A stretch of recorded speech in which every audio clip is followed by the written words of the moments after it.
அனைவருக்கும் வணக்கம். Welcome to NPSC Ganesh YouTube channel. Friends, இந்த வீடியோ பதிவில் இருவினைகளின் பொருள் வேறுபாடு என்னங்கிறத பார்த்துடலாம். இது ஒரு இம்பார்ட்டண்டான டாபிக், உங்களுக்கே தெரியும்.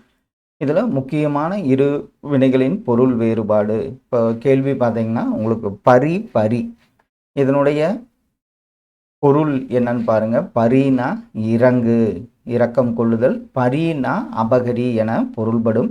இது மாதிரி கேள்விகளுக்குரிய சில முக்கியமான இருபொருள் என்னங்கிறத பார்த்துடலாம். வினை வேறுபாடு என்னங்கிறத.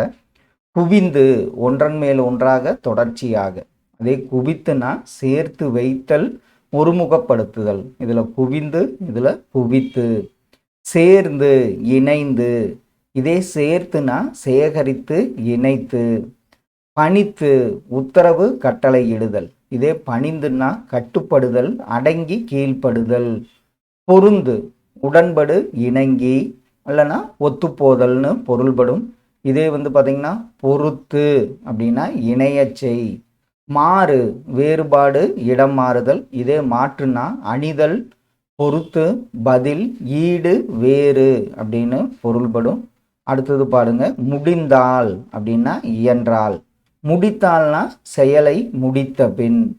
தருதல் அப்படின்னா கொடுத்தல். இதே இந்த ரூ வர்றப்ப தருதல்னா இறுக கட்டுதல். அடுத்தது தரித்தல் அப்படின்னா அணிதல். இந்த தரித்தல் அப்படி வர்றப்ப வெட்டுதல், தரிச்சு கொடுன்னு சொல்லுவோம்ல, அது மாதிரி. உருக்குதல், இலக்குதல். உருக்குதல், சினத்தல். இறைத்தல், ஒழித்தல். இறைத்தல் அப்படின்னா சிதறுதல். இருத்தல் அப்படின்னா அமர்ந்திருத்தல். இருத்தல்னா வடித்தல் என பொருள்படும். அறைதல், தேய்தல். அறைதல், அடித்தல் அல்லது சொல்லுதல்.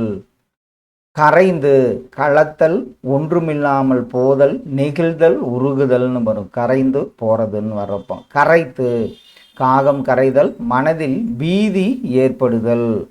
வறுத்து, பொறித்தல்னு பொருள்படும். வருந்துன்னா துன்பம் அடைதல், வலித்தல். மயங்கு அப்படின்னா தன்வசம் இழத்தல் அப்படிங்கிறது தான் மயங்கு. இது இந்த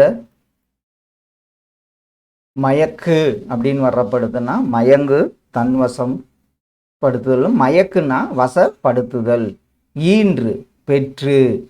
ஈந்து அப்படின்னா கொடு. சீரிய, பெருமை பெற்ற. இதே சீரியன் வந்தால் கோபம் கொண்ட. பணிந்து, அடங்கி. பணித்து, கட்டளை. பொறுத்தல், பொறுத்து கொள்ளுதல் அல்லது தாங்குதல்னு பொருள்படும். இதே இந்த ரூ வர்றப்போ பொறுத்தல், பொருந்த செய்தல். பரிந்து, இறங்கு. பறித்துன்னா அபகரித்து. எரித்து, எரிதல் அல்லது எரிதல்னு பொருள்படும். எரிந்து அப்படின்னா வீசுதல். அலைந்து, சுற்றி திரிதல், ஆசைப்படுதல். அழைத்து, கூப்பிடு, வரச் சொல்லுதல். குறைத்து, சத்தம் எழுப்புதல், குலைத்தல். இதே குறைந்துன்னு வர்றப்போ குறைவாக, தாழ்வாக, மலிவாக. அறிந்து, காய்களை அறி. அறிந்து, அறிந்து கொள். அருந்து, துன்பப்பட்டு. அருந்துன்னா குடின்னு அர்த்தம். விழுங்கு, உட்கொள்ளுதல். விலக்கு அப்படின்னா நீக்குதல். உறைந்து, பணியாதல், செயலற்று போதல். உரைத்துன்னா தெரிவித்தல், கூறுதல். நடத்து, நிகழ்த்துதல், செயல்பட செய்தல். நடந்தனா காலால் நடப்பது. களைத்து, அழித்தல், நீங்குதல், சீர்கெடுதல், குலைதல். இது இந்த வர்றப்ப களைத்து, சோர்வடைதல், சோர்தல்.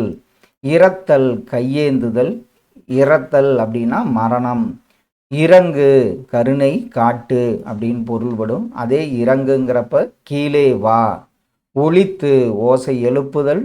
ஒளிந்து, கண்ணில் படாதவாறு இருத்தல், மறைதல். ஒழித்து, இல்லாமல் போதல், இல்லைன்னா தொலைதல். விலக்கு, விவரித்தல், துலக்குதல். விலக்கு அப்படின்னா ஒதுக்குதல், பிரித்தல், நீக்குதல் அப்படின்னு பொருள்படும். உரி அப்படின்னா கலற்று. இந்த உரி வர்றப்ப தூக்கு என பொருள்படும். முறுக்குதல், அழித்தல், உருக்குதல். முறுக்குதல் அப்படின்னு வர்றப்ப சுழற்றுதல், திரித்தல் அப்படின்னு பொருள்படும். கடைசி ஒன்று பாருங்க, மறித்தல், இறத்தல். இதே மறித்தல் அப்படின்னா தடுத்தல் என பொருள்படும். மறத்தல், விரைத்தல். மறத்தல் அப்படிங்கிறப்ப மறதி என பொருள்படும். பெருக்கல் அப்படின்னா நிறைத்தல், பெருக்கல் அப்படின்னா மிகுத்தல் என பொருள்படும். விரிந்தது, விரித்தது, அதாவது இது நம்ம உதாரணத்தில் பார்த்துருக்கோம். மலைக்காற்று வீசியதால் பூவின் இதழ்கள் விரிந்தன, மயில் தோகையை விரித்தது. இது ப்ரீவியஸ் இயர் கொஸ்டின்ஸில் கேட்டது. திட்டு, கண்டித்தல். தீட்டுனா கூராக்குவதற்காக தேய்த்தல், பூசிக்கொள்ளுதல், சற்று மென்மையாக்குதல்னு பொருள்படும். ஃப்ரெண்ட்ஸ், இதில் பார்த்திங்கன்னா இரு வினைகளின் பொருள் வேறுபாடு என்னங்கிறத பார்த்தோம். கண்டிப்பாக உங்களுக்கு இது ஒரு ஐடியா கிடைச்சிருக்குன்னு நம்புகிறோம். தேங்க்யூ.